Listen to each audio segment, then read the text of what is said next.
the vehicles are poorly maintained, or the carrier is underinsured, or not registered with the federal government at all.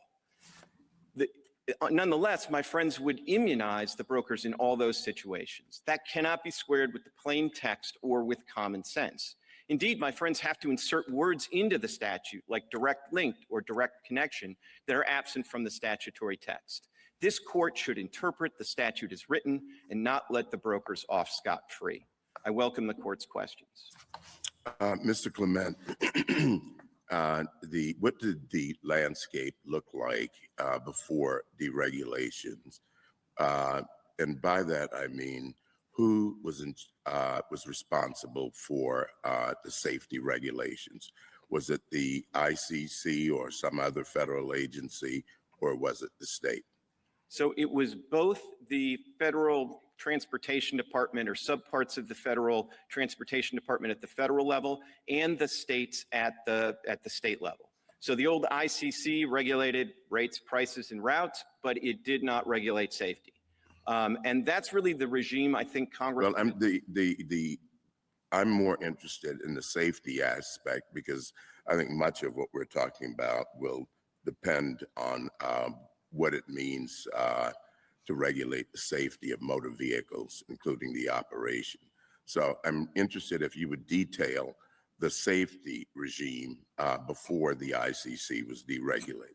So before the ICC was deregulated. Was eliminated, I'm sorry. Yeah, eliminated, right. You did have some federal safety regulation from the federal government, but not through the ICC, through the Transportation Department. But you also had, and there was no preemption of it, you also had state safety regulation, and they could take many forms. They could be positive law regulations that go to safety, everything from speed limits to other provisions, weight limits, maintenance requirements. But you also had these state negligent hiring torts that were applied under the old regime, both against carriers and against brokers. And we cite the L.B. Foster case, for example, from the Ninth Circuit in 1969 in our brief. And that's a state negligent hiring claim that was brought against both brokers and against carriers, and the Ninth Circuit upheld it. And of course, there would have been no basis before 1995 to even argue that claim against a broker was preempted, and no argument before 1994 that claim was preempted against a carrier. One oddity, I think, that you have to deal with is that your theory would mean that claims against brokers would be preempted for intrastate transportation, but not for interstate transportation, which seems a bit backwards in terms of preemption. And that's something, if you think the question here is how broadly to read with respect to motor vehicles, and you're thinking about context and common sense, which you mentioned, that seems to be in tension with that. You want to respond to that? I would love to, because I think there is a counterintuitiveness to the fact that Congress seems to have provided a broader preemption provision for interstate routes, prices, and services for brokers and freight forwarders, and a smaller preemptive scope for interstate. Now, that anomaly is going to exist no matter how you decide this case, because B is broader, not just because it doesn't have a safety exception, but also because it doesn't have the phrase with respect to the transportation of property. So, so like a case like Dan City, where this court said that with respect to the transportation of property is what meant there was no preemption, there would be preemption for interstate. Now, I'm not here to tell you that makes any sense. But what I am here to tell you is that Congress in 1995 made a very deliberate decision to treat brokers and freight forwarders differently for interstate and for intrastate. I mean, it would have been the easiest thing in the world in 1995, because remember, brokers are added to both a year after the principal statute. It would have been the easiest thing in the world to create like a subsection that was about brokers and freight forwarders for interstate and intrastate. But Congress didn't do that. They consciously had a separate sub B clause for intrastate, and then they consciously dropped the brokers and the freight forwarders into C, which already had the safety exception. Just going back to the real world, though, a broker in Los Angeles who arranges a trip to San Francisco, no tort suits available. But if it's to Reno, a tort suit is available under your theory, right? Under our theory of the safety exception. Now, Yeah. you know, you might On be the able- safety exception, Right. which is the key. And I guess I'm but still trying to figure out how that makes some sense, particularly when, let's just add to it, the other kind of issue that bothers me a little bit here is the fact that Congress required financial security requirements for the truckers, but not for the brokers, and with respect to accidents. And that seems another thing that you can respond to. Sure, but let me respond to him in turn. So starting just to reiterate what I said with B, I mean, look, I'm not here to tell you that that's not a little bit anomalous, but it would be more anomalous to take two statutes, one of which has a safety exception and one of which doesn't, and interpret them to mean the same thing. And there's no question that B is not the applicable provision here. C is the applicable provision. And as I said, no matter what you do with the safety exception, you're going to still have an intrastate provision that has broader preemptive force than the interstate provision, because B doesn't have that with respect to transportation. What about the financial security requirement? If we're trying to figure out what Congress was doing, which I think you've talked about here in 94 and 95, they say that the trucking companies have to have financial security so they can pay judgments with respect to accidents, but they don't do that on brokers. And when you combine the two things we're talking about, that does, I mean, that's in tension with your position, but what's your best response to that? Well, I think I have several pretty good responses to that. I mean, one of which is it's even more complicated than that, because freight forwarders were also supposed to have some insurance against injury risk. So you can't make some idea that everybody in the sub B is different from everybody in the sub C, if you're following me on that. But more to the point. I am, but if Congress envisioned tort suits against brokers, why not require brokers to have the insurance to pay the judgments? Because I think Congress rationally said we want to make sure that they have a financial security requirement that is responsive to the principal financial risk that they face. And it's different with respect to carriers than with respect to brokers. The principal financial security risk that brokers have is default. But you can't read too much into the insurance requirements, because nobody thinks that carriers can't default. In fact, carriers are defaulting all the time and going bankrupt all the time. And so you can't draw too strong an inference. And what I would also say is there's also sort of an asymmetry in the inference that you would draw.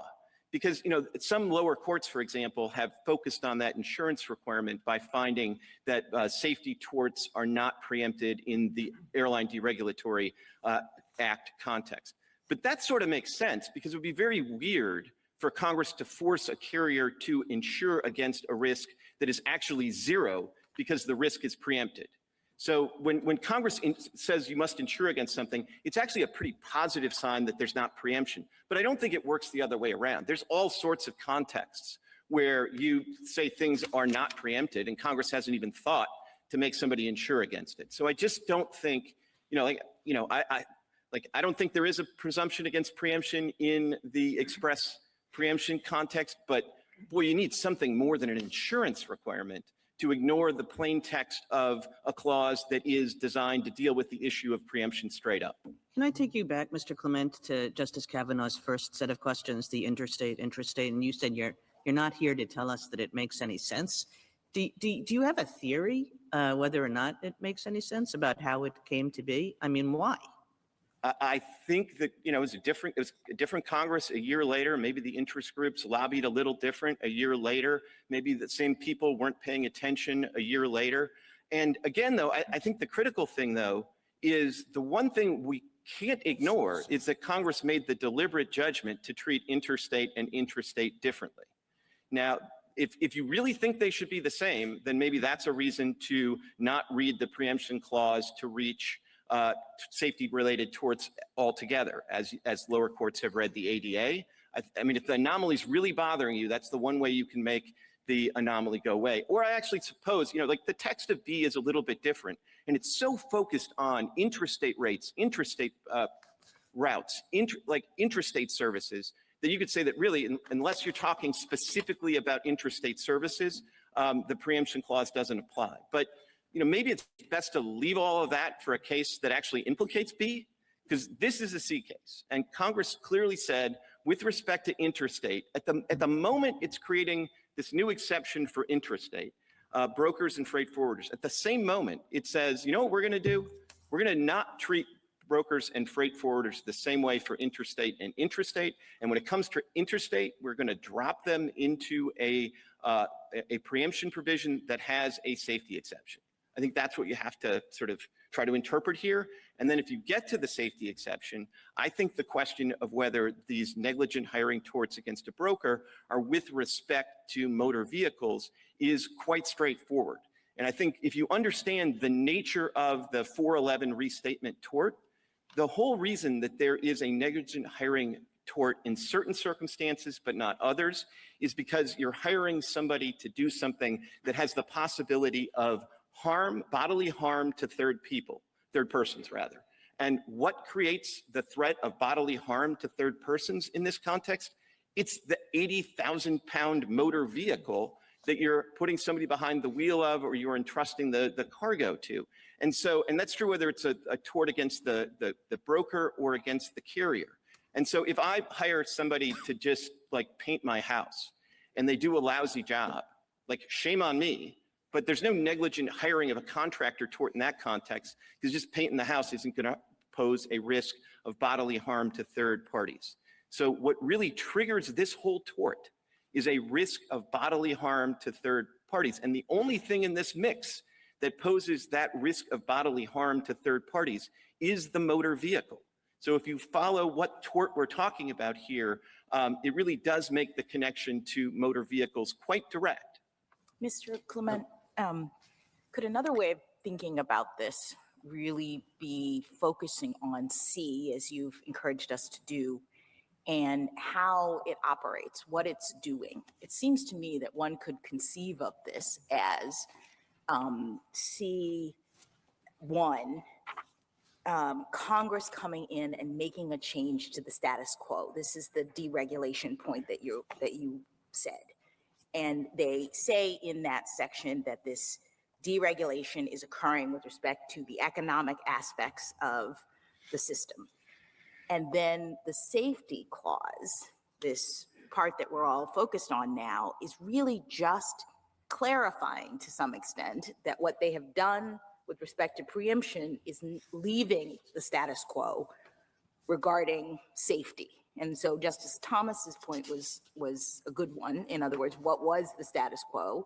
States were regulating with respect to safety, so was the federal government to some extent. And if you think of it from that kind of bird's eye view, I think it seems pretty odd for respondents to suggest that Congress was really focused on who would be able to bring a claim or how. It's sort of, that's all up to how the state was regulating. What is their tort? What is their system? Congress was just, it seems to me, in this statute saying we're not touching any of that with respect to the preemption that we are now establishing. So I wouldn't resist one word of that. I would say that's exactly how the lower courts have approached this in the context of the ADA, where you don't have a safety exception, so your eyes don't immediately go to the safety exception. But still, courts have realized that long before, like in the bad old days of federal economic regulation, you still had state tort suits for personal injury and the rest. And so when Congress in the ADA says, all right, we want to get rid of the federal economic regulation, and we don't want the states replacing it with new economic regulation of their own, but they had no interest whatsoever in getting rid of all those tort actions. And as we say in the briefs, but I think it's quite true, actually from Congress's perspective, if you want economic deregulation, the last thing you want is a huge uptick in accidents and lots of like safety mishaps. Can I just interrupt there and just on the rhetoric? It's not getting rid of safety tort suits. The tort suits against the trucking companies, the carriers, are still preserved. Everyone agrees on that. Sure, but the problem is once you agree to that, there's really no coherent reason to stop there.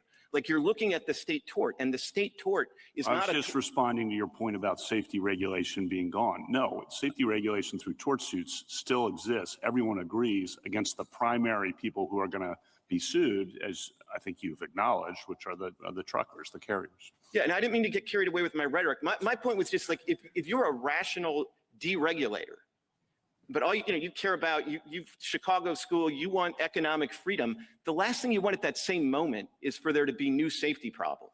And my point was why would we think that, given the background that you're talking about, that Congress would be focused on preserving only the tort claims with respect to the truckers as opposed to the brokers, as opposed to anybody else? In other words, why Congress's attention, it would seem to me, would not be at the level of who is actually going to ultimately be sued, under tort in these different states or whatnot. The point of its regulation was just to say, we are concerned with economic deregulation. Those who are regulating safety carry on.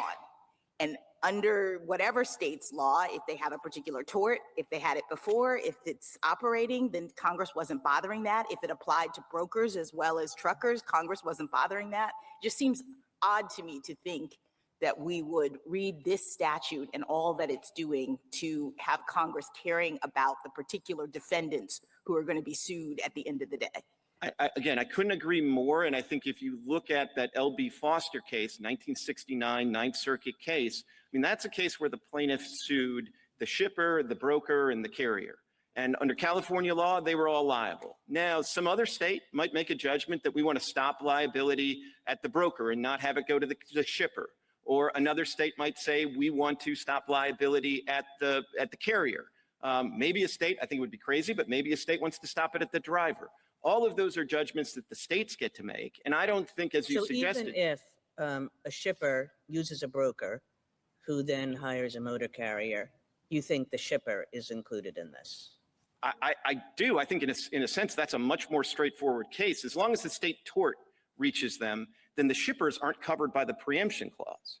And I don't think the shippers have much of an argument. You got to start with the argument that it's preempted and then resist the safety exception. So the shippers can't get to first base because they're not covered by the preemption clause. And one of the anomalies that the other side's position creates, I mean, they like to talk about the brokers as just being middlemen or middle persons, but they're middlemen between shippers and carriers who both, at least in some states, are liable for this negligent hiring tort. So it's weird to have the middleman between two people that are potentially liable immune. And if you allow that to happen, it creates a huge artificial incentive for shippers to use brokers, because that's a way they can try to download. And the other thing they can do is they can actually reinvent themselves as brokers. Like as far as I'm sorry. I know. I'm sorry. Yeah. As far as federal law is concerned, how far does with respect to motor vehicles extend? I mean, this is a classic question of causation. Does it extend to anything that could contribute to an accident? So I'm not sure that it, sort of goes like to, the butterfly effect and all of that kind of thing. What this court has said in lots of contexts is it doesn't have to be like super direct. There's no direct link requirement, but at the same time, things that are attenuated, peripheral, and remote, I think is the phrase this court has used on a couple of occasions, are not covered. Now here, I think it's a pretty easy way to say that this is not wildly indirect for Yeah, no, I see that. But do you think there is some limitation in this phrase with respect to? Absolutely. But I would say, like, if I were like sitting on Congress's shoulder and saying, all right, we want direct connections only, I would say don't use the with respect to language. And the limitation is proximate cause under state law. Is that the limitation?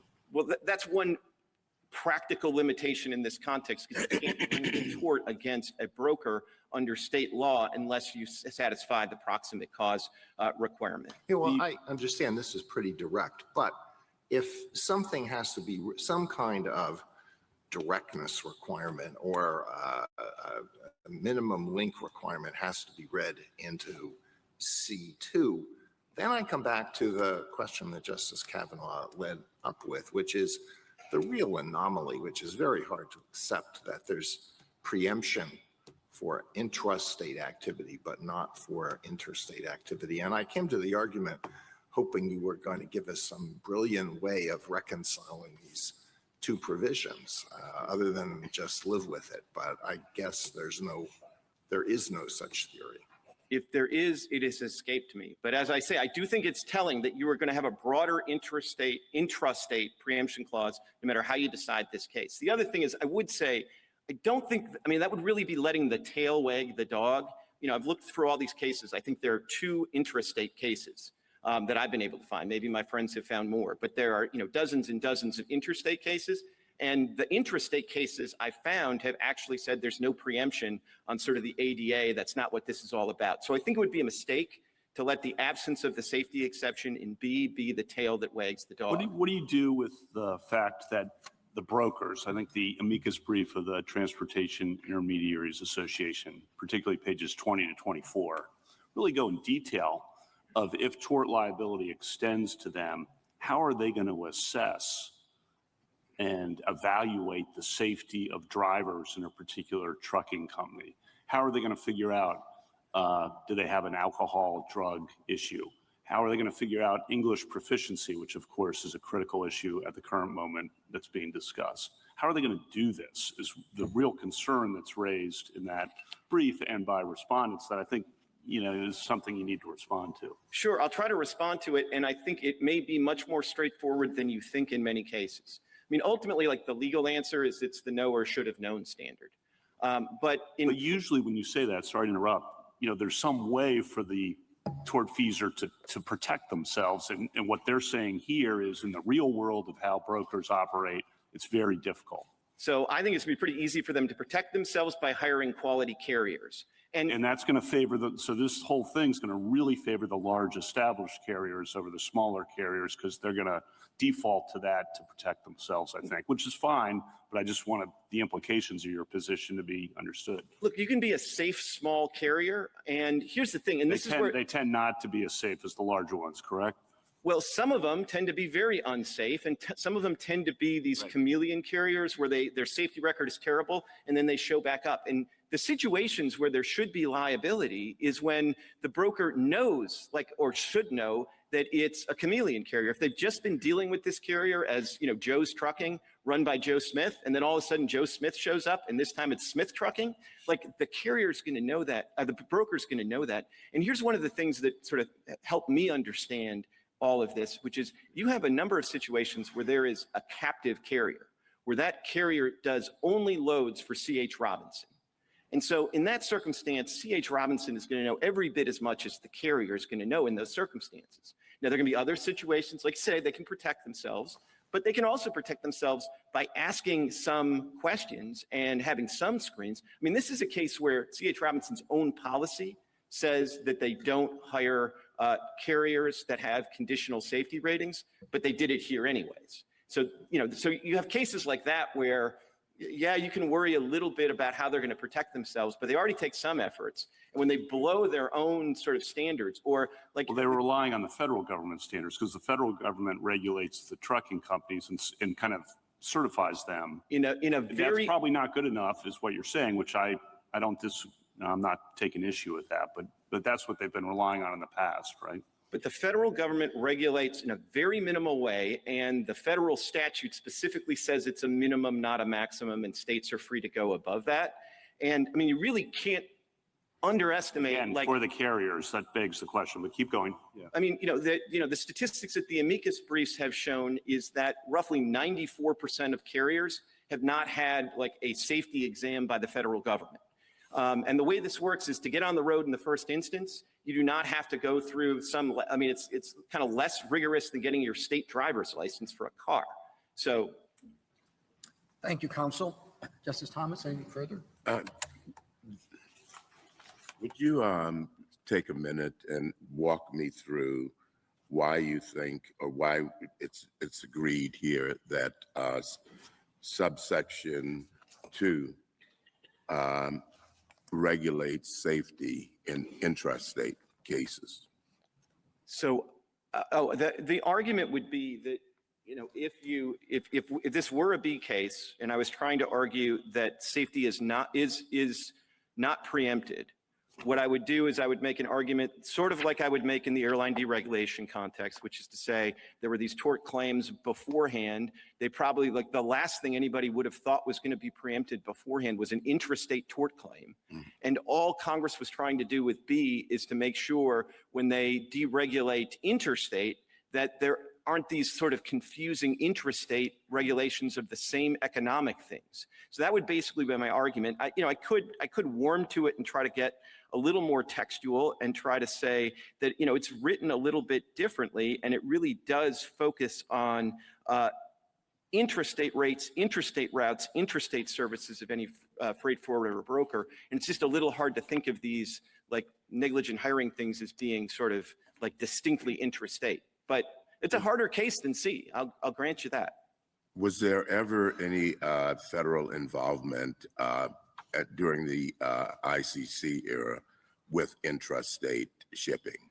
No, that was, except in one or two areas where they felt like they had to do it to rationally regulate interstate. But under the old ICC, the basic division of labor was interstate federal, intrastate state. So why would this have any application at all, just structurally, to intrastate shipping? If the deregulatory effort is to deregulate covered areas, and this area was not intrastate, why would it have any application at all? Oh, I'm surmising now, but I think the idea was, okay, like in a world where everything's regulated at the federal level, it's pretty easy to sort of hand off like regulation to the states when it's intrastate. But in a world where you really want the free markets to sort of prevail, having this little island of state economic regulation of intrastate starts to seem like less wholesome, and it's sort of interfering with the federal objectives. And in this regard, it's probably worth recognizing, the federal deregulation takes place in 1980. They don't impose the preemption provision generally until 94, and then they don't address brokers and freight forwarders till 1995. So for 15 years, the federal government was perfectly happy to deregulate at the federal level and let the states kind of do what they want. And then at a certain point, I'm surmising that they said some of the state regulation is getting in the way of our federal economic deregulatory objectives. But at the same time, the one place, well, in the two places, because they did it for passenger too, they really did try to preserve state regulatory authority with respect to safety in motor vehicles. Justice Alito? Justice Sotomayor? I paused when I was reading the briefs in this case. Is the intrastate preemption subject to challenge? Because if it's been decoupled from interstate commerce, under what congressional power could the government preempt? I'm guessing, it's probably a pretty good question for the federal government. If I had to make the argument for them, I would say that it's under the necessary and proper clause, and it would be under the theory that they needed to regulate the intrastate in order to rationally deregulate the interstate. But I guess I'll take the question as a friendly amendment as just one more reason to leave the intrastate provision for a case where it's actually at issue. Because the one thing that's crystal clear here is they have no B argument. This is interstate. And so. Yes, and I do understand what you're saying to Justice Kavanaugh and Alito, which is the difference between intrastate and interstate is even wider than whether you cover brokers or not, because intrastate, they're preempting everything, not just whether it's in transport of property. Right. And, like if I were going to warm to the topic of having to have a theory of how all this works, I suppose if what they were really trying to do in 1995 is make sure that the state regulation sort of doesn't interfere, maybe they just address it a little bit differently. Could I stop you to go back on the shipper question? Because one of my questions in my mind was, how far back can you go? Could you go to the shipper? And you're saying in many states you can. Would that be for hiring a negligent carrier or for hiring a negligent driver?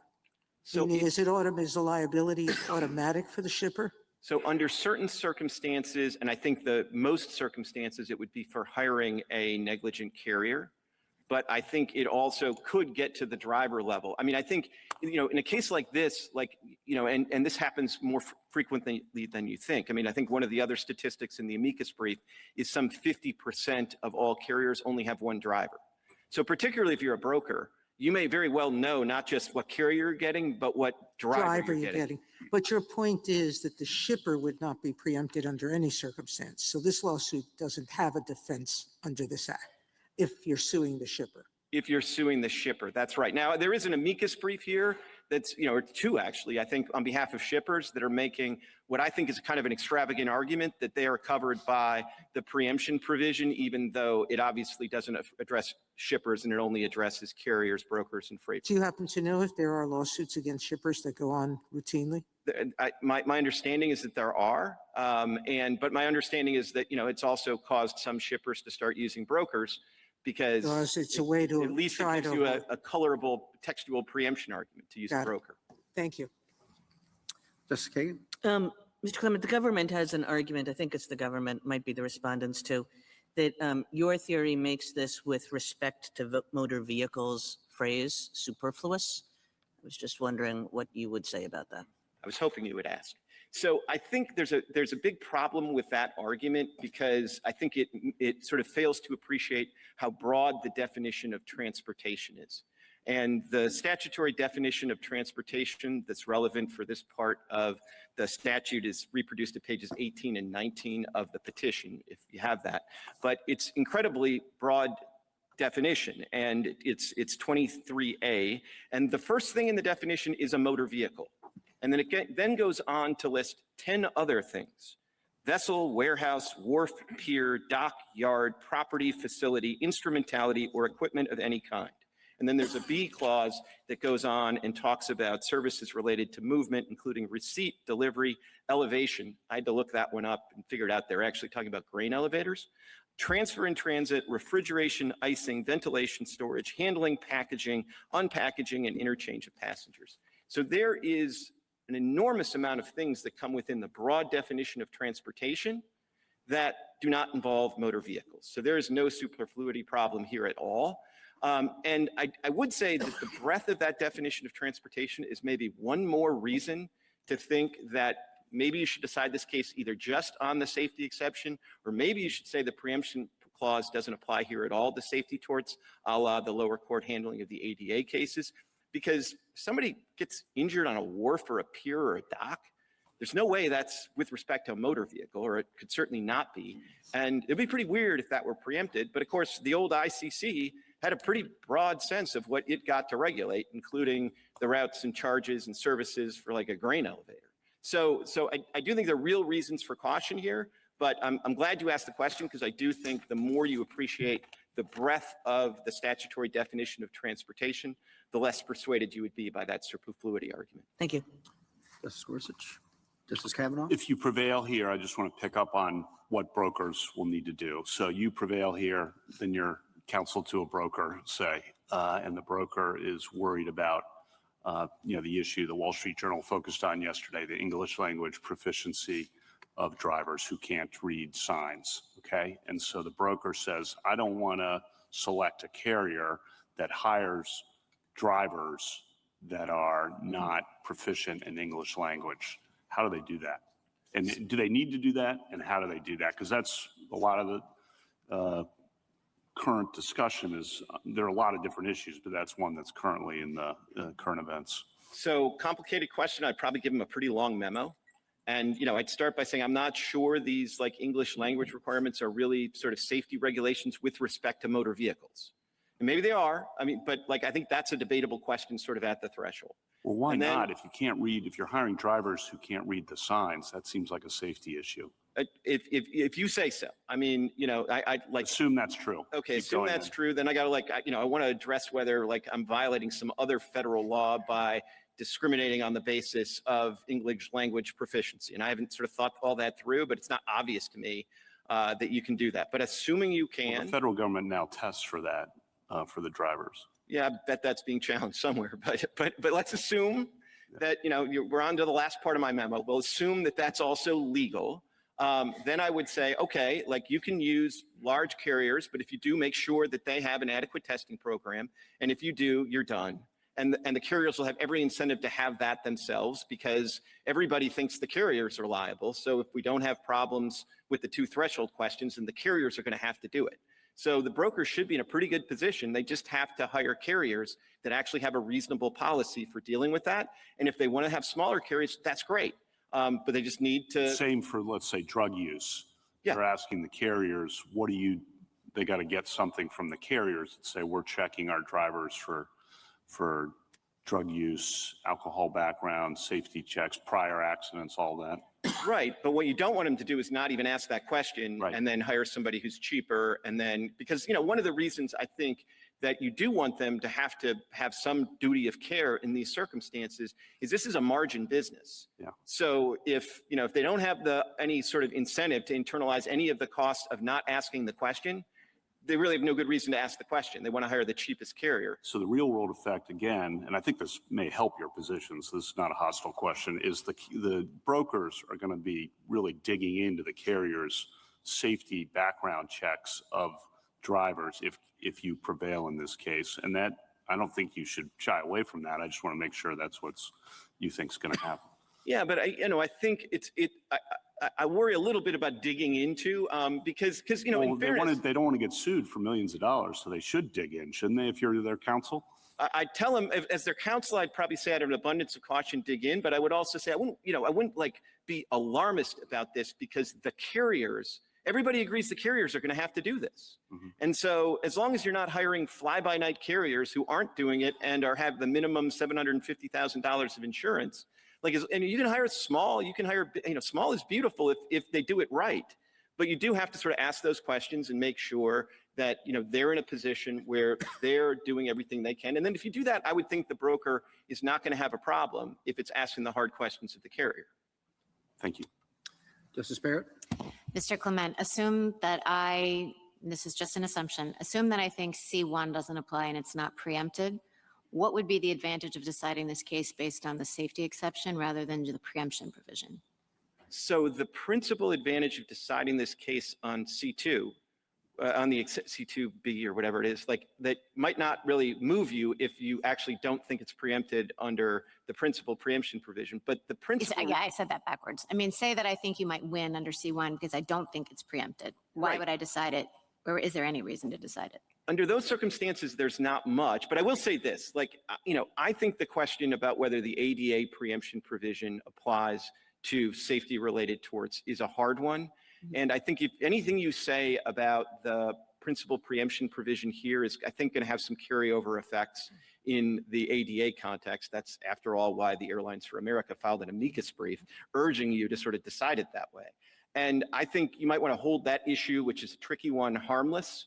And the way you hold that issue completely harmless is save it for another day when it actually matters, and you just decide this case on the basis of text that's not in the ADA. Okay, let me flip it.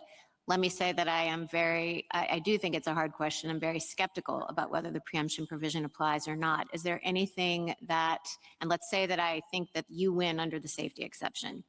Is there anything that an opinion might say about the safety exception that might prejudice that question when we confront it later, the preemption provision?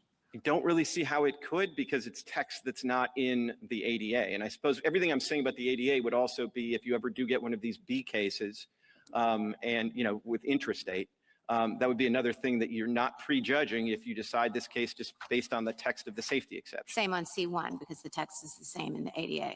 Yeah, exactly. Justice Jackson? So I guess I'm still struggling to see how the policy concerns that you explored with Justice Kavanaugh really are being addressed in this statute. I mean, this is not a liability statute as I see it. It's not setting up a cause of action for any kind of trucking accident. It's leaving it to the state. So the concerns about the extent to which the brokers are involved in this or will, other kinds of defendants or how much liability, don't those come out state by state depending upon what claims are being made as you read this statute? No, I mean, that's absolutely true. And, you have an amicus brief from 28 states, and they pulled off the incredible feat of having California and Texas on the same amicus brief. And, that shows there is a lot of variety in the state tort laws. And I think, there are a couple of states that don't have this tort, but it does go all the way back to the first restatement. And most states, the overwhelming majority of states have this tort. But and the ones that don't, then the brokers in that state wouldn't be held liable for them. Or all the arguments about how do we do this seem like they'd be made to the state legislature who's trying to hold them liable. It's not in this statute, I think, because it doesn't suggest to me, looking at this text, that Congress was focused on the result of this, other than to say we are preempting with respect to rates, et cetera, et cetera. Can I just ask you one more thing? That the government is focused a lot on the definition of motor carriers that is in this statute. And I guess I'm wondering whether that really matters from the standpoint of how we understand your arguments related to C. Is this turning at all on us focused on the definition? I thought this was about, in your view, with with respect to, as opposed to the definition of motor vehicles. Right. There's a couple of things there. I mean, which is to say, there's some focus on the definition of motor carrier or motor vehicle, but like, I don't think any of that matters here for the reason that you said, both that we're really thinking about like the state judgment, whether it's a state judgment about safety. And then at the same time, like nobody doubts there's a motor vehicle here. So it doesn't matter. We don't have to focus in resolving this case on the definition of motor vehicle, in your view. I don't think so. Like nobody really disputes that there's like a motor vehicle at the center of this case that caused grave injuries to my client. So the only question is sort of the state safety regulation sufficiently closely related to that motor vehicle? And as I've tried to explain, it really is quite closely tethered, because the whole reason you have a negligent hiring tort is because you're talking about something that poses a danger of harm to third parties. And the thing that poses the danger of harm to third parties in this context isn't some brokerage form, it's the 80,000-pound truck. Thank you. Thank you, counsel. Mr. Boutros? Mr. Chief Justice, and may it please the court, Congress assigned freight brokers a defined role to arrange for transportation of property by connecting shippers with motor carriers. Petitioners' tort claims target that core service, so the claims are preempted. The only real question here is whether these claims are saved as the safety regulatory authority of a state with respect to motor vehicles. They are not. Brokers lack sufficient connection to motor vehicles. Brokers don't own, operate, or control motor vehicles. Text, context, history, and precedent confirm this. A few examples. First, the Savings Clause uses the phrase "with respect to motor vehicles," which in this court's words in Dan City is massively limiting. And it implies specifically only to motor vehicles. The definitions do matter here, not transportation of property, which is much broader by statutory definition. Second, subsection B expressly preempts state law claims related to intrastate broker services and has no savings clause. It is unthinkable. It's absurd that Congress would have saved states' authority to regulate interstate, but not within its own borders. Third, Congress required only carriers to insure against personal injury liability for motor vehicle accidents and only required brokers to have insurance for freight charges. And that mirrored what the ICC said just a few years earlier, that brokers were not responsible for personal injury damages.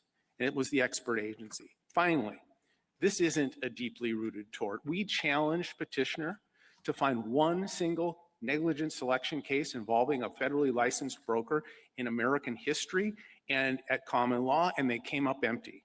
It didn't start until 2004. Petitioners asking this court to disrupt the uniform federal regime by greenlighting new state law duties, even more onerous than the special checking system that the court said was preempted in Roe v. New Hampshire Motor. I welcome the court's questions. If brokers are as attenuated in the process, as you say, wouldn't they fall out in a tort action from a causation standpoint, proximate cause standpoint? Only after a great deal of litigation. And what happens in these cases is the brokers are now named automatically. And if you look at the complaint, it's all information and belief. This notion that the company violated its own policies regarding conditional rating, information and belief. They do this in every case. It's basically strict liability claims against the brokers for having connected the shipper and the carrier. And so after a lot of litigation, the burdens are tremendous.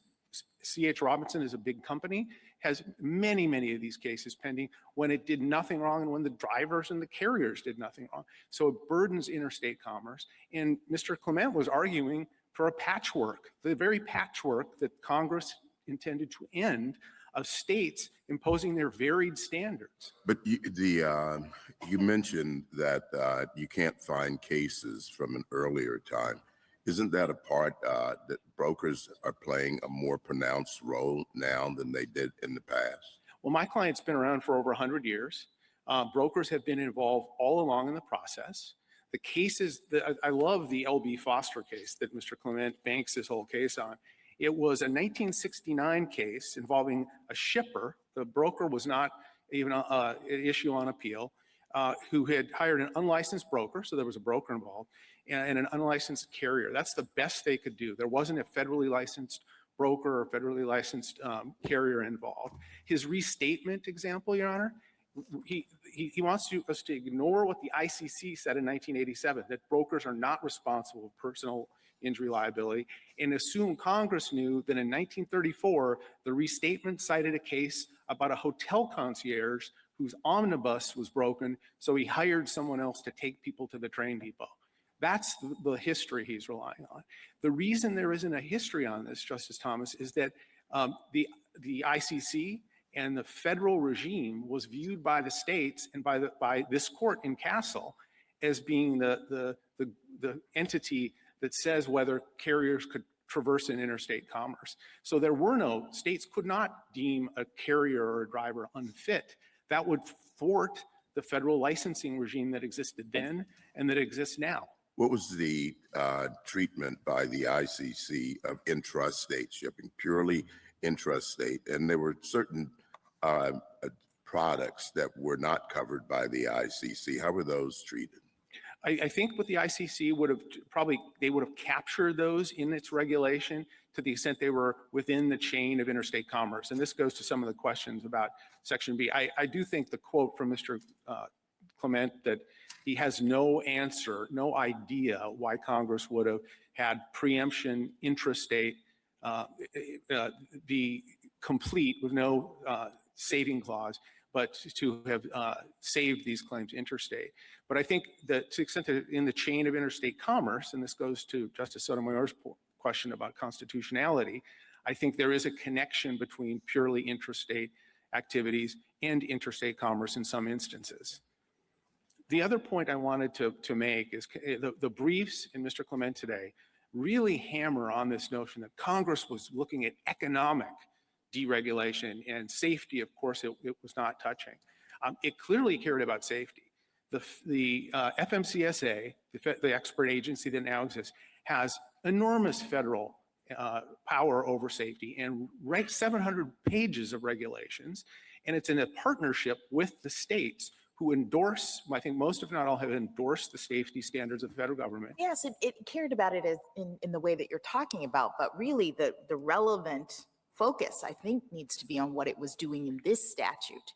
And what concerns me about the way you've set this up is you are suggesting, I think, that the preemption part of this was also covering state regulations with respect to brokers as they relate to safety. And that then when Congress came in and put in the savings clause as a part of this, it was leaving brokers preempted with respect to what they do that might implicate safety. But that's not the way I think the statute reads. It seems like the preemption is smaller than you're giving it credit for to begin with. The preemption is very broad, as again, Mr. Clement kindly outlined. Transportation of property that's what's preempted. No. Laws related to a price, route, or service of any motor carrier. Or broker with respect to transportation of property. But I think what's doing a lot of the work in this, in understanding the scope of preemption, is the states may not enact or enforce a law related to a price, route, or service. And if you read it that way, then the savings clause is focused on what the state can do concerning safety. No, well, it is, Your Honor, but it's safety with respect to motor vehicles. And the preemption clause, we're not disputing that a tort claim that targets the services of the broker, and this goes to the essence, as the Seventh Circuit said, as Aspen said in the 11th Circuit, this is the essence. What brokers do is match the carrier. Counsel's depiction of what brokers do is completely divorced from reality. They're not interviewing and investigating. They're matching up federally approved carriers with shippers, and they want them to be safe because they want their shipper clients to keep hiring. There's no duty of the broker to check the safety records when it's doing that match? No, Your Honor. In fact, they're supposed to rely on the federal government's licensing. That's what the court said in— As a matter of state law, the state could not impose a duty on them to make sure that they pick and match the best in terms of safety record? That's exactly the question in this case, Your Honor. And if you look at the complaint, JA 22 through 26, they're asking this court to greenlight the states to impose duty after duty. What was the status quo? Was the state able to hold a broker liable before this action, before the preemption, for things like what is happening in this case? No, Your Honor, we don't believe they were. We think this court's Castle decision talks about how the states could not second guess the federal authorization of a carrier because it would thwart uniformity, it would thwart commerce. This isn't a traditional area of state prerogatives. This is about interstate commerce and the free flow of interstate commerce. Mr. Boutrous, this might be a good idea, this might be a bad idea. I mean, maybe this is just a simple-minded way of looking at this, but I'm just looking at this provision, and it says, shall not restrict the safety regulatory authority of a state with respect to motor vehicles. And you agree that these tort actions are part of the state's safety regulatory authority. So then the question is whether these suits are with respect to motor vehicles. And, you know, come on, how could they not be? They're all about getting good drivers behind the wheel of a massive truck. That's with respect to motor vehicles. That, Your Honor, I think is actually a good way to look at it because first, the definitions matter here. The Congress, when it added brokers and added subsection B, which has no saving clause, it didn't change the saving clause, the safety saving clause. It broadened it to transportation of property. It kept it focused on motor vehicles. Motor vehicles are very narrowly described as the tractor trailer, the truck. Okay, but the motor vehicle is the truck, and these suits are all about the trucks and who's driving the trucks. And I go back to, again, petitioner did not mention this court's two leading cases. The Dan City case, this court said with respect to transportation of property, which, as Mr. Clement said, is really broad, that massively limited the scope of preemption. Could the state say you can't drive a truck unless you're 16, unless you're over 21? I think the states could have. Oh, so that's not with respect to the motor vehicle, it's with respect to the driver who's going to drive it. Can the states say truck drivers have to wear seatbelts? That would be compatible with federal law, Your Honor, and they could do that. All right. So what's incompatible with federal law with respect to safety to say you shouldn't operate this if you're a careless, negligent driver? The states can say that. What they can't say is that a broker can be held liable. Why not? Because the broker's one putting the driver in the seat. That's not correct, Your Of the Honor. motor vehicle that's causing the accident. That's not correct, Your Honor. That's another real, I would say, not accurate depiction in the briefing here. Wait a minute. Yes. The broker hires the company who's going to transport, says the company is negligent because it's had, I think, 2 or 3 accidents in the space of a month. Drivers have, and it only has 9 trucks. And it has a driver who just that month had another crash where he was found negligent. I don't see how someone hasn't failed in their duty.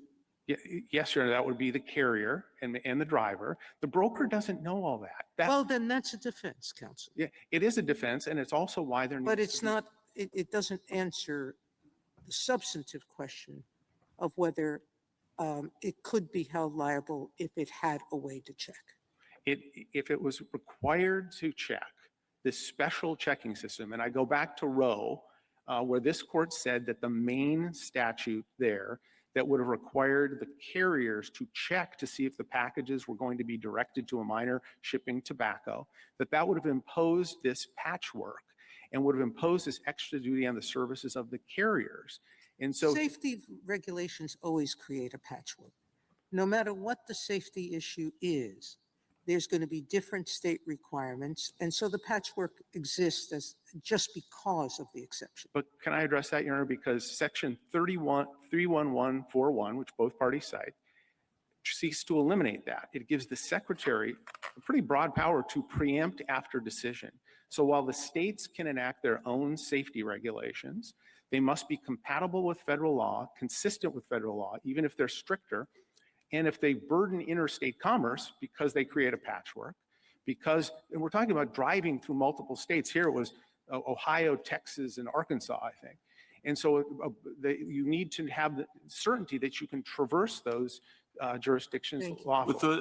With respect to motor vehicles phrase, again, going back to that, obviously motor vehicles are involved. I thought your argument was you have to figure out how broadly to read with respect to, like, yes, relating to, it could go forever, or where do you cut it off? And I guess my question is, given the safety implications, why would Congress have wanted to cut it off at carriers and not include brokers when, I think, although they haven't traditionally done it, brokers could do more to ensure that carriers are hiring safe drivers who don't have issues with their history or whether they can read the signs or whatever it might be, and that will reduce the number of fatal trucking accidents, which is a huge problem. Why is that not a reasonable way to read it? I think that what Congress did was ensure that brokers could allow for a seamless interstate commerce. If it imposed those obligations, it would just completely bollocks up the broker duty. They would have to investigate whether the driver was fit. This is just right from the complaint. The carrier was fit. They'd have to investigate the driver history and ask for that. And so how will that happen? Will they demand, they'll demand from the carriers, give us information about who you're hiring. I assume that's what will happen if you do not prevail in this case. Right. We have to demand that. Can be done though, right? It could be done, but these things happen quickly. This is about matching carriers who are on the road with shippers' demands to get things there, just in time. And it's become a crucial part of interstate commerce. And I do want to go back, Your Honor, if I can, on the interpretation of the language. We do believe that with respect to motor vehicles is the crucial question here. And one thing we haven't heard of, yes. I'm sorry to interrupt you there, but so you agree with respect to motor vehicles and safety regulations, it accounts for the safety belt regulation, it accounts for age limits and things like that. You agree that it also permits a hiring tort suit against the carrier. Do you agree that it also permits a tort suit against the shipper? We do not agree with that, Your Honor. So it stops with the carrier and only the carrier. Exactly, Your Honor. And that's not to say there isn't rigorous federal enforcement. There are criminal provisions. Why not the shipper? The shipper, by imposing that duty on the shipper, and there are lots of claims against shippers, the shipper, by imposing that duty, this is like Roe. If you impose that duty on the shipper, then they're going to make different choices with respect to motor carriers. They're not going to allow new entrants. That will have an impact on the services of the motor carriers. And that's sort of how the court analyzed it in Roe. So I think it would burden them tremendously, and it would basically— It's really a causation argument. You're saying it's just too far removed. It's approximate causation argument, isn't it? It's related to it, but I think it proves our point. We all know approximately— If it's a causation argument, I guess I'm back to where Justice Thomas is. I understand the burden of these lawsuits. I appreciate that.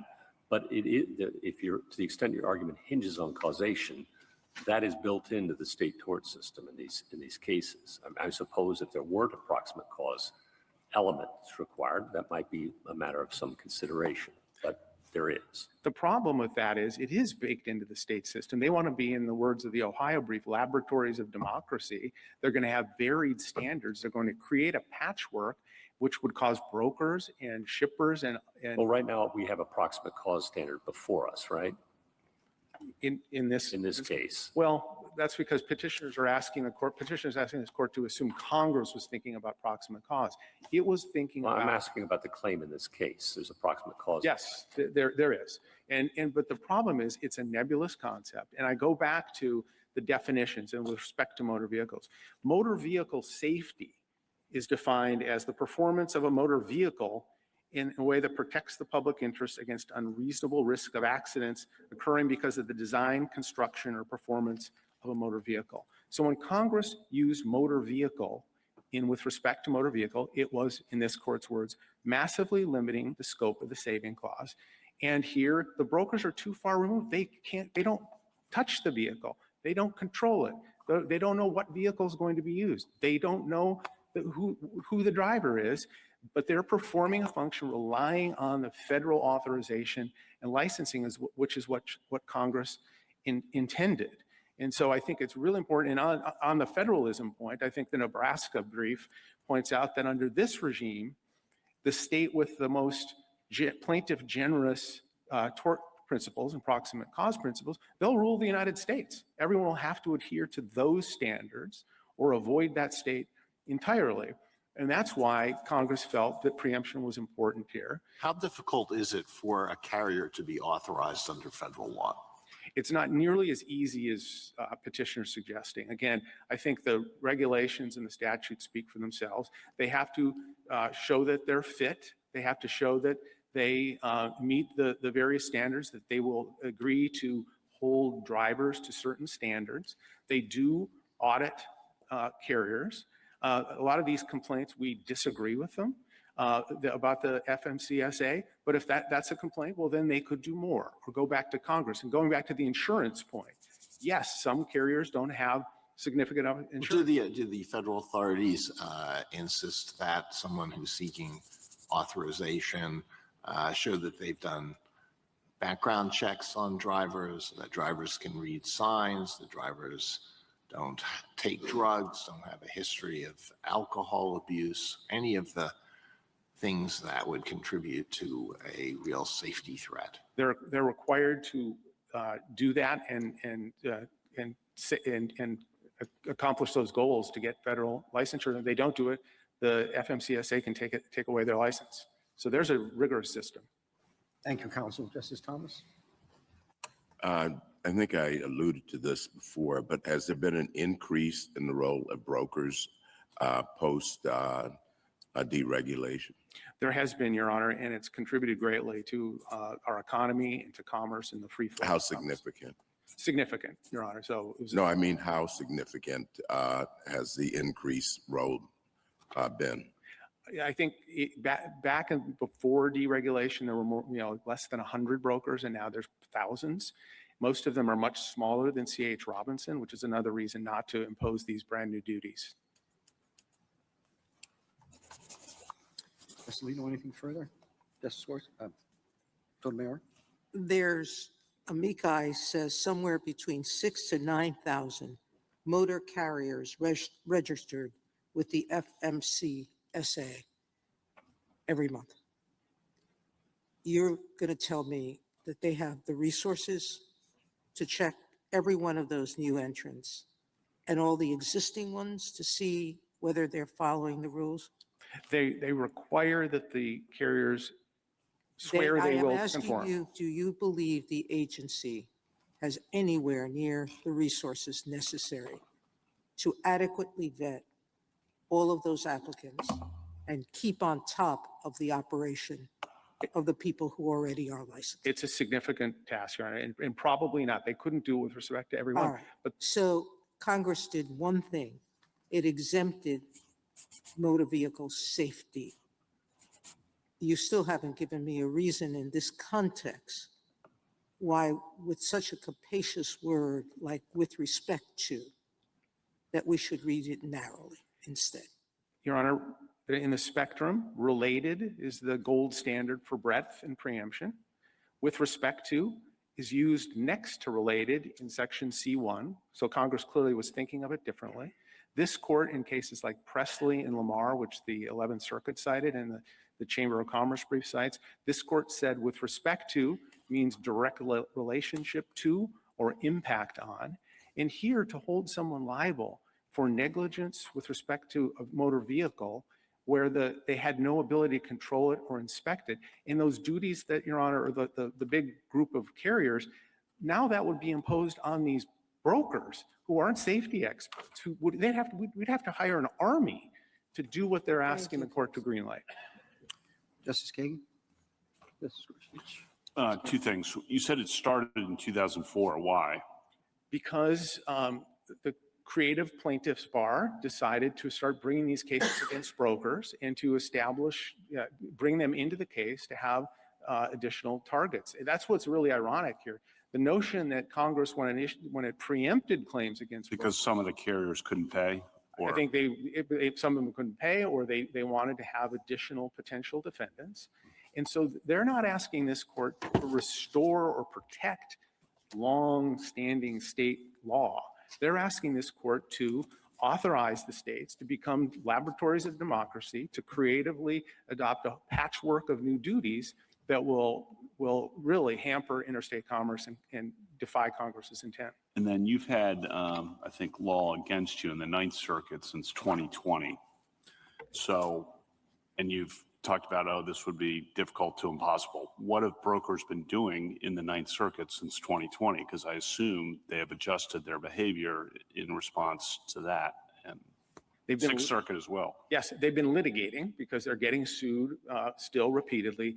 Are they changing their practices at the front end so they're not liable at the back end, given the Ninth Circuit and Sixth Circuit law and the possibility that that law will stay the law? They have not made the radical change, waiting for a ruling from this court to clarify that these claims cannot be recognized. But in California, the effect has been mitigated a bit because two state courts of appeal have rejected the Miller decision and gone with Judge Fernandez's dissent in that case, which I think really just very in simple terms outlined this. This is a step too far. I think the 11th Circuit said a bridge too far to hold someone who liable who matched the carrier in the. I'm puzzled that no one's, I mean, I'm not saying you know everything that's going on out there, but I'm puzzled that brokers haven't started doing more on the theory that they could be held liable. When they change their behavior with some bad law? Well, the problem is they get you coming and going, because if you do more, then the argument is, like in this case, you're vicariously liable because you had control.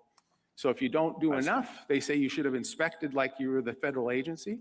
If you do too much or you do anything, they say you're in control, which is just not true. The broker is a broker. They're a middle person, matchmaking, so commerce can flow. Justice Barrett? No. Justice Jackson? Thank you, counsel. Thank you, Your Honor.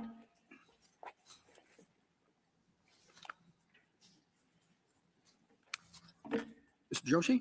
Mr. Chief Justice, and may it please the court. I think if you look at the phrase with respect to motor vehicles in isolation, petitioner has a pretty good point about how to interpret just those words in isolation, but I don't think it works in this statute. And I really focus on the contrast between paragraphs 1 and 2. Paragraph 1 uses the phrase with respect to the transportation of property. Paragraph 2 with respect to motor vehicles. That seems like a conscious choice that Congress made to parallel the language, but change the noun to a much narrower noun. As Mr. Clement observed, transportation has like 24 or 25 different nouns, I think I counted, one of which is motor vehicles. So that suggests that with respect to motor vehicles must not include things that are with respect to the other stuff in the definition of transportation, one of which is arranging for the movement of property, which is what a broker does. Put it this way, suppose there were a rule that applied with respect to coffee, cream, and sugar, and then an exception that applied only with respect to coffee. You would naturally think that the exception does not apply with respect to cream and sugar, even though that phrase in isolation might cause you to adopt the opposite view. I think that's kind of what's going on here, and that's why I think respondents' reading of the statute is the better one. I welcome the court's questions. Is there any daylight between your argument and that of the respondent? I don't think so. I think we're aligned on the interpretation of the safety. With respect to the use or the role of brokers, how significantly has that increased?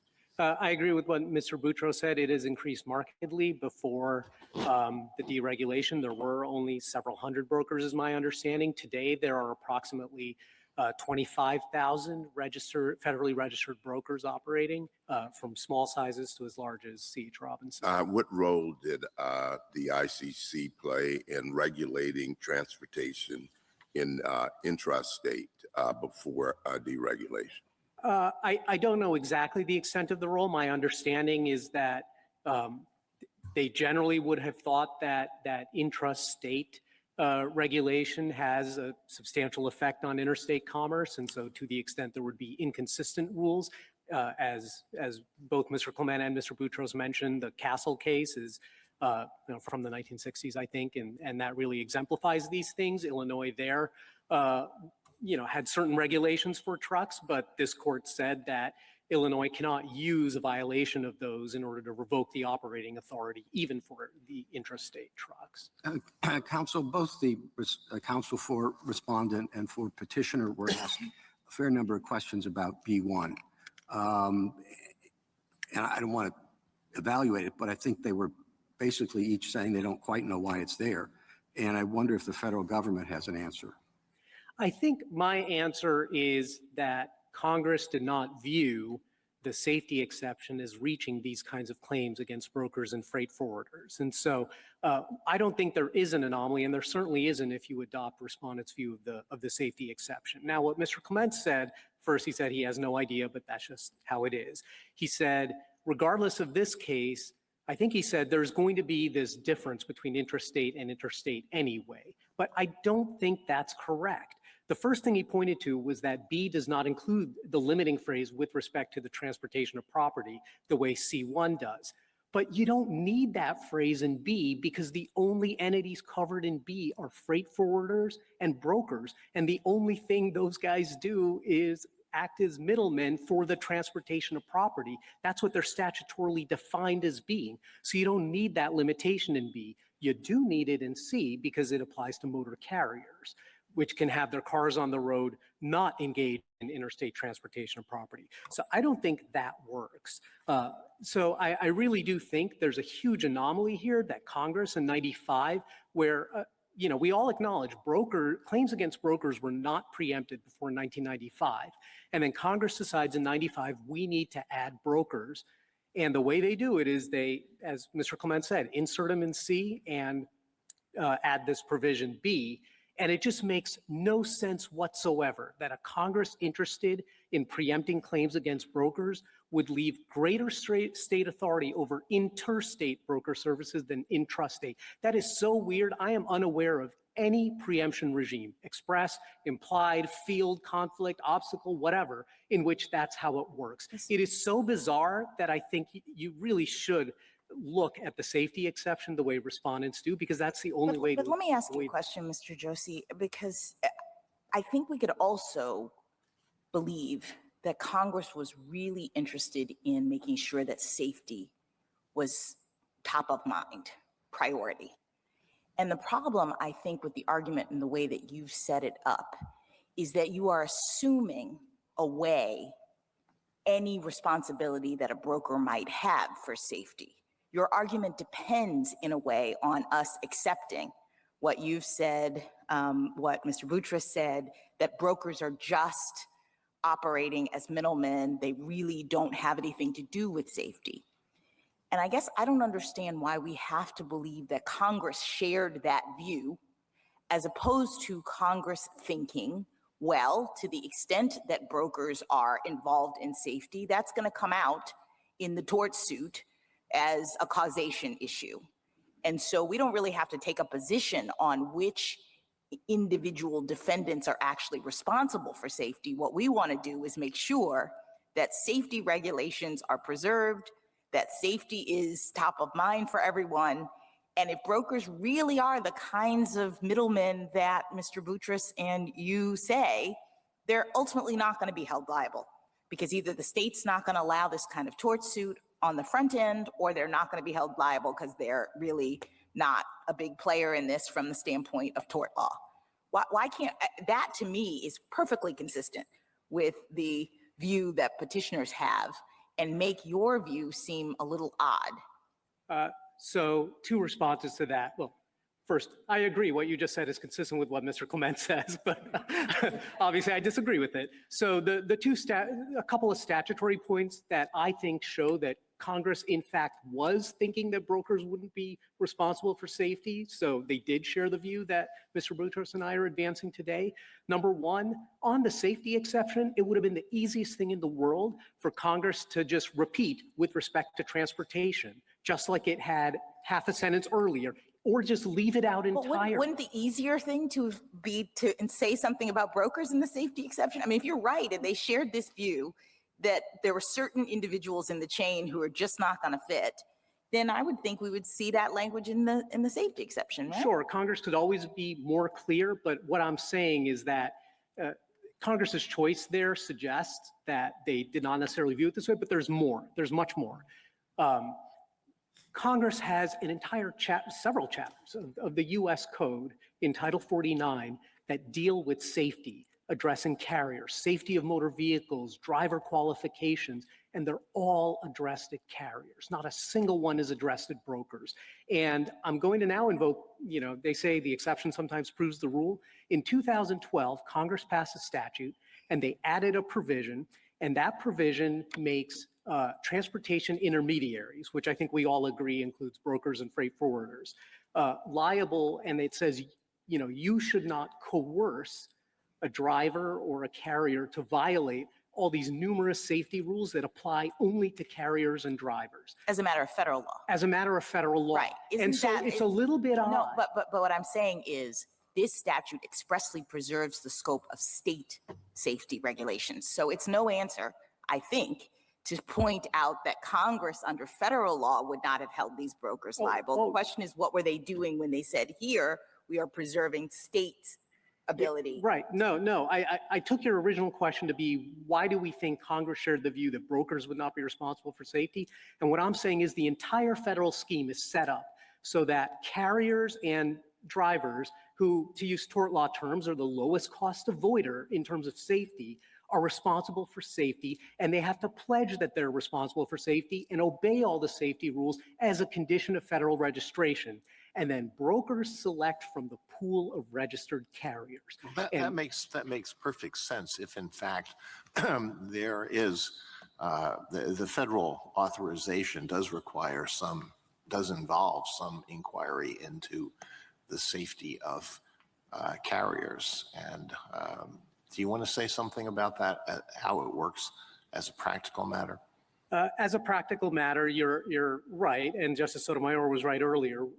FMCA is understaffed, overworked, can't possibly review the 700,000 federally registered carriers, but every year, or I should say this, of the 700,000 federally registered carriers, the agency has been able to do at least one roadside inspection for 2/3 of those carriers in the last 5 years. So there is some oversight, not nearly enough. I will grant the point, but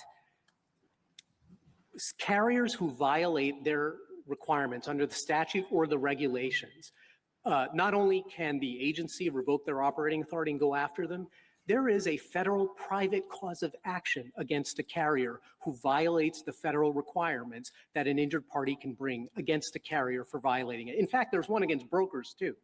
Now, of course, I'm not going to tell you it's frequently invoked because obviously the federal requirements for brokers don't involve safety, so I don't think there's a lot of federal lawsuits based on it. But Congress did provide these as a means to ensure that carriers and brokers obey federal law. Thank you, Counsel. Justice Thomas, Justice Alito.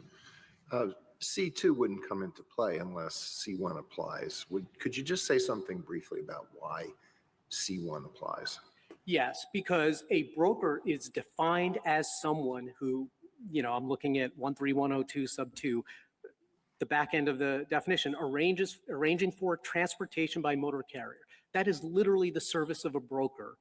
And petitioner's tort claim, if successful, would allow enforcement of a common law rule. And the common law rule would say not just that the driver was negligent on this particular occasion. And it wouldn't just say that C.H. Robinson erred in selecting Carrie Bay on that occasion to transport those particular flower pots in December of 2017. Instead, it would say, Carrie Bay, you should not have hired, or C.H. Robinson, you should not have hired Carrie Bay at all. And in fact, no broker should ever have hired Carrie Bay to do anything. So it's directly attacking a broker selection of a carrier, which is the core service, which means it's related to the service of a broker. And that is why every court of appeals, even ones that agree with petitioner, have rejected this claim and have agreed that these sorts of torts fall within C1. Justice Sotomayor? I think you told Justice Thomas that you agreed with everything that Mr. Montgomery is arguing. Is that correct? No, we're on the opposite side from Mr. I'm sorry, not Mr. Montgomery. What Mr. Karib's counsel Yeah, has said. we're supporting response. You're agreeing that the safety, they've argued, but I didn't see it in your brief, that the safety exception preserves only state's authority at the time of the enactment? No, that's one where we say. All right, and so I also didn't think that you were agreeing with his implied preemption argument, or are you? We don't take a position. So We're it's saying not we everything.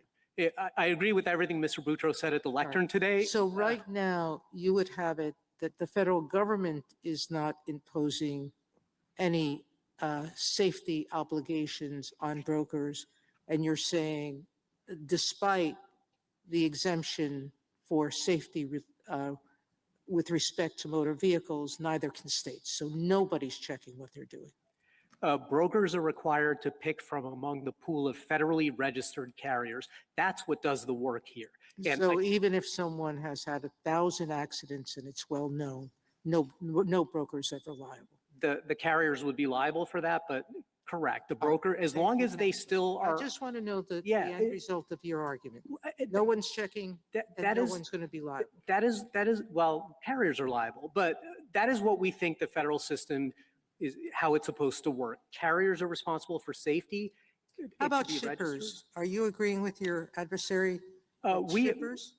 we have not taken a position on shippers. I don't think, I mean, just standing here at the lectern, it doesn't seem like this statute covers claims against shippers. Yeah, it's hard to do. Except insofar as through the Roe against New Hampshire Motor Transport Association, that was a rule that actually regulated shippers, but it was nonetheless preempted because it affected carrier services. So under that way, perhaps it could, preempt certain types of rules against shippers, but it's sort of hard to see. There may be Hard to others. see that a safety one would. I don't know the answer to that. All right, thank you. Frankly. Justice Kagan? When you stood up, you said, okay, if you look at with respect to motor vehicles, that seems pretty bad for you, but we're going to look further. And the place where you pointed was the definition of transportation. Is that right? And I'm doing this on the fly, so forgive me. You can just tell me if I'm wrong. But you said the key thing about the definition of transportation was that it specifically says that transportation includes services related to arranging for blah, blah, blah, the transport of property. And you said that's what a broker does. So we should think about that as in the other with respect to clause, not in the with respect to motor vehicles clause. Do I have that right? That's right. Okay. So, but that provision also, in addition to saying services related to arranging for transport, it says services related to receipt, delivery, transfer, in transit.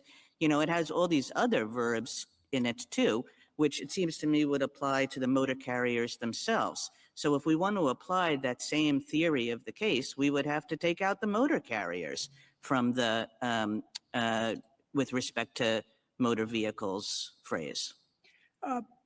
Maybe not. I mean, motor carriers are the ones who own and operate the vehicles. And so to the extent what you're challenging is they're performing those services, I think maybe not. But more to the point, I think most of these claims against drivers are for negligence, and those are obviously permitted. They're not preempted. And federal law, by operation of federal law and the definition of employee, drivers of commercial motor vehicles are deemed to be employees of motor carriers, even if they're independent contractors. That's expressed in the definition. And everyone understands the reason for that is so that motor carriers will always be vicariously liable for the torts of their drivers during the scope of employment. That's why you don't see in this complaint, which is in the joint appendix, you don't see a claim against the motor carrier here for negligently selecting the driver. That would be silly. No sane plaintiff would bring that claim, because you can just say the driver was negligent on this occasion and therefore you are vicariously liable. And that's typically why these claims against motor carriers aren't going to be preempted. I mean, I take that point. All I'm suggesting is that you pointed us to a phrase as being like very relevant to you, when that phrase includes just about everybody. It's not like a phrase about brokers where you say, oh, look, you know, they meant brokers to be in this provision because this is a phrase about brokers. This is a definition that includes everybody under the sun. That is true. So I guess And- I'm Yeah. not seeing how relevant it is So to the question of whether, with respect to motor vehicles, somehow excludes brokers. So I want to be clear. I think this particular point I'm making, as well as the three other main contextual clues that we've made in the brief, one of which is the intrastate, the other is a superfluity, or potential superfluity, and the third being the financial services requirements, which Justice Kavanaugh was discussing earlier. I'm not making a claim that any of those four itself is dispositive and just answers the question. I do think this is a hard case, but I think all four of them tilt in respondents' direction, and they suggest that with respect to motor vehicles has a narrower effect than it might seem. Dan City supports that reading of with respect to as well. And given that every contextual clue, every oddity, every anomaly, respondents' reading doesn't produce it, whereas petitioners does, I think in the end, when you look at all of it, respondents is the better reading. Thank you. That's our point. Justice Gorsuch? I just want to follow up on that a little bit. I take your point that with respect to transportation is a lot broader than with respect to motor vehicles. It's a good point. But once you say that with respect to motor vehicles doesn't just mean with respect to the mechanics of that vehicle, but can include hiring, negligent hiring by the carrier or some negligence by the carrier, then I wonder why that doesn't also hold for brokers. Yeah. So to be clear, the definition of motor vehicle is not just tractor, trailer, et cetera, but it also says it has to be and used on a highway and transportation. Sure. So claims about the use count. Okay. Under the safety exception. And that's my point, is once that camel's nose is under the tent and you can have a claim for negligent hiring against the carrier, why not against the broker? No, that's my point. As far as I'm aware, there's no such thing as a negligent hiring claim against the carrier because the carrier is vicariously liable for the driver. So it would be, a negligent hire. By the driver. Once you got into the driver, Yeah. okay, and not just the motor vehicle itself, and a negligence in operation or use of the motor vehicle counts. Well, Then- use counts because it's in the definition. I understand that. I'm not arguing with you Yeah. about that. But once you concede that the use counts and that somebody can be held liable for negligence in the use, then it just seems to me we're talking about causation at that point. I take the point, and obviously that is Mr. Clement's point here today, but my point is And that. I understand as well, I'm sorry to interrupt, but I'll let you answer. I understand as well if there were a strict liability regime or something like that, but so long as we have a proximate cause regime, and that's all that's before us. All right, now go ahead and answer. Yeah, I mean, I guess the way I look at it is transportation is really broad. And yes, it says motor vehicle is one of them, and it's got other stuff that may be closer to motor vehicles, maybe farther away. I think, 13102, 23A says motor vehicle, vessel, warehouse, et cetera. And then in B, it's services related to the movement, including arranging for. And I know how you could see that arranging for the transport of property is kind of related to motor vehicles, but given Congress's choice to use with respect to transportation in paragraph 1, and with respect to motor vehicles in 2, that suggests it wants a subset. And the question is, what is in that subset and what is out of the I agree subset? with And that, I but- think arranging for But transportation. once you've gotten to the use of the motor vehicle, Yeah, it's but- into, right? You say that's, Right, you yeah. spot them that. I'm not arguing with you about that. You've given that up, fine. But now the use of the motor vehicle, not just the motor vehicle itself, but the use of the motor vehicle can be regulated by the state. Yes, but brokers don't use vehicles, right? Brokers don't control the vehicles. The broker doesn't know when the brakes were last inspected, how thick the tire tread is. Brokers don't even know the safety record of the driver. That's Right, but you can confidential. have vicarious liability. No, You spot that. no, for carriers, not for brokers. No, I understand, but you spot vicarious liability for carriers. I'm not arguing. Under with you. federal law, it's expressed. I understand that. Okay. I'll stop. I mean, I take the point that this could be, what you described could be a sensible system, but I think given the federal statutes and regulations, I don't think it's what we have today. Thank you, Counsel. Justice Kavanaugh? A couple things. You at the beginning said related to and with respect to are different in your view. Probably. That's not very convincing to me. Agreed. So I just want to look. get that out there. I mean, I think with either term, you have to look at the context and common sense to see, as Judge Fernandez said in his dissent in the Ninth Circuit, where to draw the line, Paul's graph, et cetera. Yeah, I actually agree completely. I mean, I think this court in Lamar and Archer made the point that I'm going to move on to my next question if you agree completely. So you say the carriers are liable, so don't worry about it. But one of the problems I think that's led to this is the carriers sometimes can't pay. Yeah. So when we're thinking about context and common sense and figuring out how broadly to read with respect to, isn't that part of the context and common sense? Well, it's the statutory context. So we have to look at it from Congress's perspective. And from Congress's perspective, carriers could pay because they are required to have the financial security requirements of $750,000. And yes, that was enacted in 1980. I take the point, maybe it's woefully inadequate. Okay. But two more quick ones. You just said brokers don't know the safety records of the drivers. Yeah. Aren't they going to have to, if the other side prevails in this case, figure out how to get into that? I mean, those are confidential. The carriers get by virtue of what?